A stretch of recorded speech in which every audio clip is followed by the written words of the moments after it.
Apakah Anda percaya jika buku sejarah yang Anda pelajari di sekolah itu bukanlah fakta, tetapi itu hanyalah tebakan? Pada tahun 2026 ini, kita baru saja menemukan bukti baru dari semua cerita tentang asal-usul manusia. Selama puluhan tahun, kita diajarkan bahwa nenek moyang kita adalah makhluk primitif yang bertahan hidup di gua.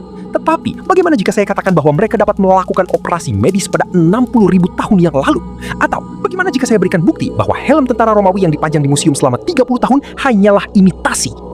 Di video ini, kita akan menggali ke-5 temuan arkeologi tahun 2026 yang dapat mengguncang dunia sejarah. Di akhir video nanti, saya ingin menunjukkan bahwa kita sedang berpacu dengan ancaman iklim untuk menyelamatkan sejarah kita sendiri. Jangan berkedip, karena satu fakta bisa mengubah cara Anda memandang masa lalu.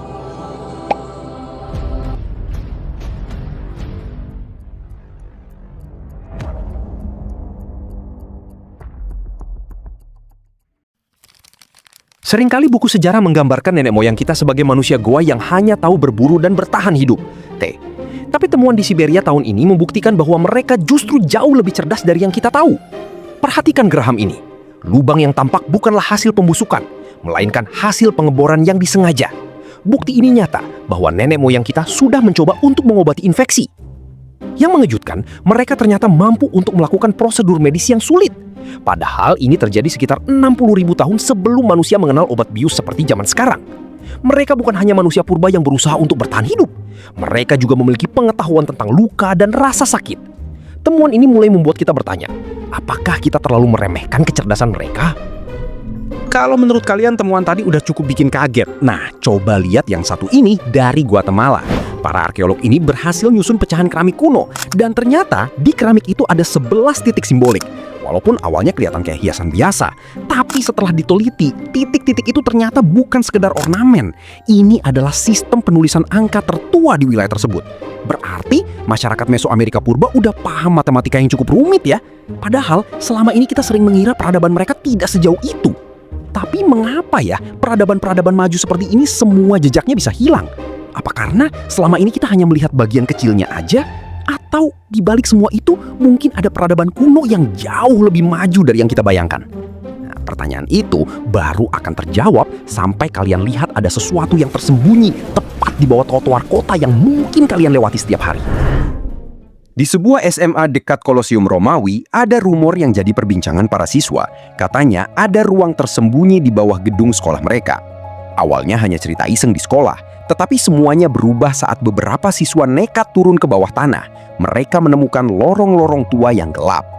Kemudian setelah diperiksa arkeolog, ternyata lorong itu adalah bagian dari villa mewah Romawi kuno abad kedua yang diberi nama Domus Liceo Cavour.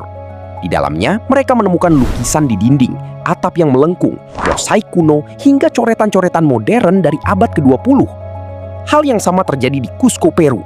Kota yang sekarang penuh dengan mobil dan turis ini adalah jantung peradaban Inka. Saat para pekerja menggali jalan untuk saluran air, mereka tanpa sengaja menemukan potongan jalan Inka kuno yang susunannya masih terlihat sangat rapi. Batu-batunya disusun sangat rapi, sampai celah di antara batunya nyaris tak terlihat. Dari Roma sampai Cusco, ceritanya mirip. Banyak bangunan modern yang berdiri di atas sisa peradaban lama. Di Roma, jejak Romawi kuno ditemukan di bawah sekolah. Di Cusco, jalan Inka terlihat saat pekerja menggali saluran air. Peradaban lama masih ada di bawah kota modern, tepat di bawah kaki kita. Penemuan berikutnya tidak kalah aneh. Bagaimana kalau peradaban kuno yang kita kira tidak pernah bertemu ternyata saling berhubungan? Bukti ini muncul dari sebuah makam Firaun. Sejarah ternyata tidak semudah yang kita pelajari di sekolah. Selama ini, Mesir dan India kuno sering dianggap sebagai dua peradaban yang berbeda. Padahal ada penemuan di lembah para raja yang akan membuat cerita itu mulai berubah. Banyak yang mengira ukiran ini terlihat seperti coretan biasa, tapi ternyata ini adalah grafiti yang dituliskan dalam aksara Tamil kuno. Beragam pertanyaan mulai bermunculan tentang bagaimana orang India kuno bisa sampai ke wilayah kekuasaan Firaun di Mesir kuno pada 2000 tahun silam. Pertanyaannya, apakah orang-orang zaman dulu sudah menjelajahi lautan lebih jauh dari yang kita bayangkan? Kalau memang benar, maka dunia kuno bukan hanya sekedar kerajaan yang berdiri sendiri. Mereka mungkin sudah terhubung melalui jalur dagang yang sangat ramai. Tidak semuanya penemuan sejarah dapat dipercaya. Terkadang, yang dianggap artefak penting ternyata menyimpan kebohongan dalam waktu yang sangat lama. Selama hampir 30 tahunan, ada sekitar 43 helm yang menjadi koleksi terkenal di berbagai museum dunia. Banyak juga yang percaya bahwa helm-helm ini adalah peninggalan dari tentara Romawi. Para ahli pun sempat menganggapnya ini artefak yang asli, dan beberapa buku sejarah pun menjadi rujukannya. Sampai pada tahun 2026 ketika tim peneliti menggunakan teknik penanggalan karbon terbaru. Hasilnya sangat memalukan. Ternyata helm-helm itu sama sekali bukan peninggalan Romawi. Benda yang selama puluhan tahun dipercaya sebagai artefak kuno itu ternyata baru dibuat sekitar abad ke-14.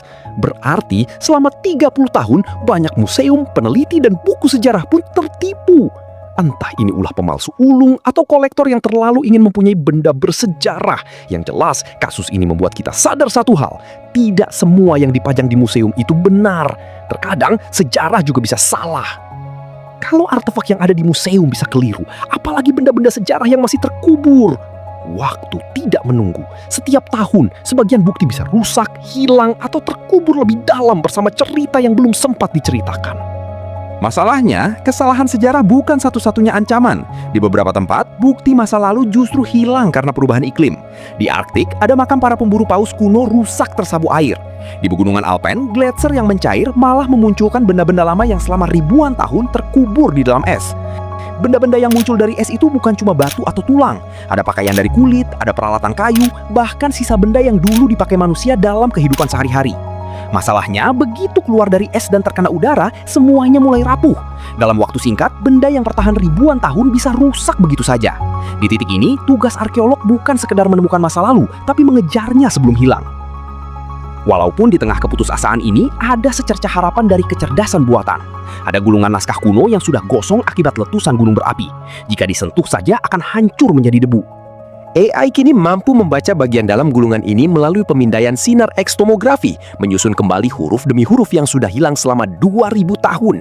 AI juga kini digunakan untuk menganalisis pola erosi tanah lewat satelit, memprediksi situs mana yang akan hilang paling cepat, sehingga para arkeolog tahu persis di mana harus menggali terlebih dahulu. Kita menggunakan teknologi masa depan untuk menyelamatkan sisa-sisa masa lalu yang tersisa. Kita mungkin tidak bisa menghentikan waktu, tapi dengan bantuan teknologi kita bisa menolak untuk lupa. Penemuan tahun 2026 ini bukan hanya tentang masa lalu, ini tentang cermin bagi masa depan kita sendiri. Jika peradaban kuno bisa begitu canggih, mungkinkah kita selama ini terlalu sombong dengan teknologi kita saat ini? Mari kita jaga agar cerita mereka tidak hilang di telan zaman. Terima kasih telah menjadi bagian dari penelusuran ini. Masa lalu tidak pernah benar-benar mati, ia hanya menunggu untuk ditemukan. Sampai jumpa di penemuan berikutnya.